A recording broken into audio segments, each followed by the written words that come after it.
Alors, bonjour les garçons, aujourd'hui je vais vous parler d'un journaliste de talent, d'un comédien absurde et d'un génie créatif. Et tout ça réuni dans le même corps, celui, je cite, d'un sale maçon qui pue. Et cette personne, c'est David Castello-Lopez, ancien chef du service vidéo au journal Le Monde.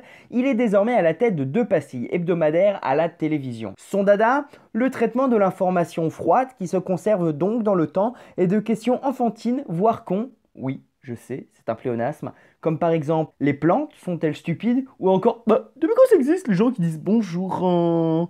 Et ce qui est très fort, c'est que certes, David est talentueux, mais grâce à un montage efficace, rapide et absurde, il arrive à captiver le public et à se créer une communauté. La page sur sa pastille Depuis quand ça existe, les choses de la vie, nous ne savons pas. Eh ben moi si. Cumule près de 180 000 likes et plusieurs millions de vues. Son autre pastille, intéressant, est diffusée durant l'émission de Arte, 28 minutes, et disponible gratuitement sur YouTube.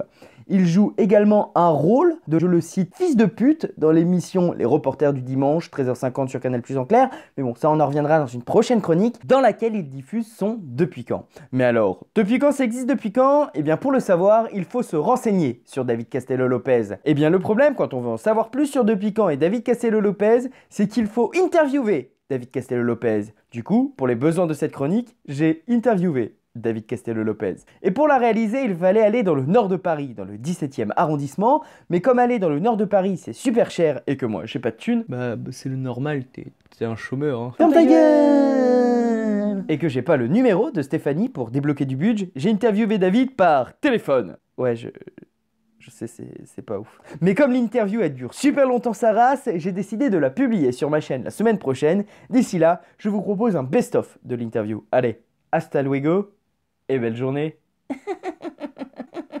Alors, depuis quand ça existe, depuis quand? La première diffusion sur Canal+, c'était le 18 novembre 2016. C'était le jingle de la SNCF. Moi, je suis un peu obsédé du passé depuis toujours. C'est un peu des questions enfantines au départ, avec ma petite névrose du passé. C'est quelque chose que j'ai continué à voir. Et c'est toujours un truc que j'avais dans un coin de ma tête de me dire genre, oh, ce serait marrant quand même de trouver les inventeurs de choses auxquelles on pense pas qu'il y a un inventeur, en fait. La vidéo, elle a fait 1 million, 2 millions, 3 millions assez vite. Et à partir de là, voilà, ça, du coup, depuis quand était un peu visible. Et c'est pour ça que c'était très agréable, c'est que c'est pas venu tout de suite aussi, je pense. Ouais, c'est souvent plus agréable quand ça vient pas tout de suite. Euh, Voilà, ah oh, mais très bien. Ouh, ouais. C'est un sous-entendu pornographique, monsieur. Tu vois. T'es vraiment multicarte, comment t'arrives à gérer? Tu dors la nuit? Ouais, il y a eu 1 an et demi de ma vie, disons, non, oui, je faisais vraiment que travailler tout le temps. Je dors maintenant, quoi. C'est un peu l'idée des reporters du dimanche, c'est-à-dire que on n'est pas professionnel. Enfin, en tout cas, on fait semblant de ne pas être professionnel parce que je pense qu'on l'est tous.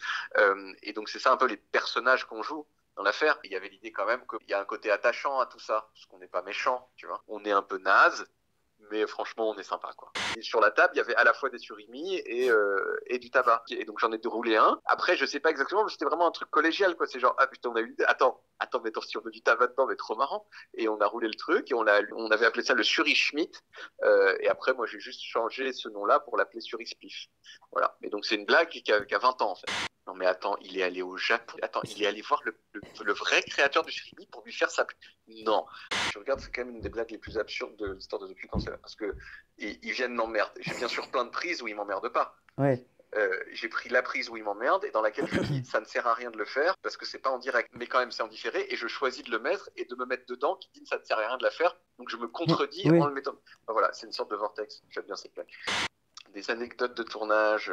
Adrien, t'as des anecdotes de tournage marrantes ou pas? Attends, des anecdotes de tournage marrantes. Ça, ce sera gardé au montage. Oui, tu peux bien sûr regarder ça en montage. Ça, c'est typiquement ce qu'on appelle une blague méta. C'est une blague tu fais une blague sur le truc que tu es en train de faire, en fait. Et c'est toujours ce que je fais, quoi. Je marche pour aller nulle part. C'est un peu la philosophie des reporters. Oui, voilà, non, c'est un peu vrai. Encore une fois, une intonation de journaliste, tu sais pas pourquoi il parle comme ça, c'est devenu normal, mais c'est genre ta ta ta ta ta ta ta ta ta ta. Je suis en train de parler extrêmement sérieusement de blague là. Alors attends, il y a Adrien qui est là. De quoi? Ah oui! Oui, mais alors oui, c'est vrai que c'est une anecdote. J'ai vraiment acheté un chat sans poil, Ah c'est bah la vérité. oui, que t'as offert à ta Ça, maman. que j'ai offert à ma maman, mais ouais, mais il sait tout. Il dit j'ai un visage extrêmement mobile. donc je peux faire des grimaces assez facilement. Et à la fin, il faisait un sourire complètement taré, et c'était directement ça que j'avais en tête. Je suis en train de le regarder là. Et c'est ça qui a directement inspiré la tête que je fais dans le générique de Depuis quand. Et moi, on sait pas pourquoi, je suis devenu le gros connard. C'est pas du tout prévu, quoi. C'est pas genre, ah, tiens, il y aura un personnage de connard. Ça s'est fait comme ça naturellement. Je suis devenu le fils de pute, quoi, de la bande. C'est surtout intéressant parce que je suis pas comme ça. Je suis sympa. Hein, Adrien, je suis sympa. Il dit, je suis très sympa. Il dit le contraire, il perd son travail. Je voulais me faire tirer dessus comme un porc, mais j'avais déjà fait du paintball et je savais à quel point ça faisait mal de se faire tirer dessus. Sur moi, j'ai 2 pantalons, 3 pulls. Ça se voit pas forcément, mais j'ai tiré mon pull sur mes mains pour ne pas risquer de me prendre des trucs sur les mains, et il me canarde, et je me suis fait quand même très très mal. Ah oui, t'avais un truc sur Sale Maçon qui pue, je pensais, ou c'était juste que tu voulais dire Sale Maçon qui pue. Aussi. Moi, je me donne beaucoup de mal pour que ce soit divertissant tout du long. Et le truc bonus par rapport à d'autres choses divertissantes, c'est qu'à la fin, de façon peut-être même accidentelle, eh ben, on aura appris un petit quelque chose.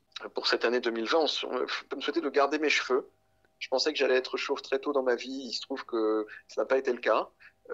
Donc si je peux encore garder mes cheveux pendant un moment, ça me ferait plaisir. C'est mon souhait le plus cher. Avant le fait que mes proches restent en vie, avant tout ce qui concerne la faim dans le monde, la réduction de la pauvreté, c'est vraiment que je garde mes cheveux. Ça, c'est vraiment la chose la plus importante pour moi.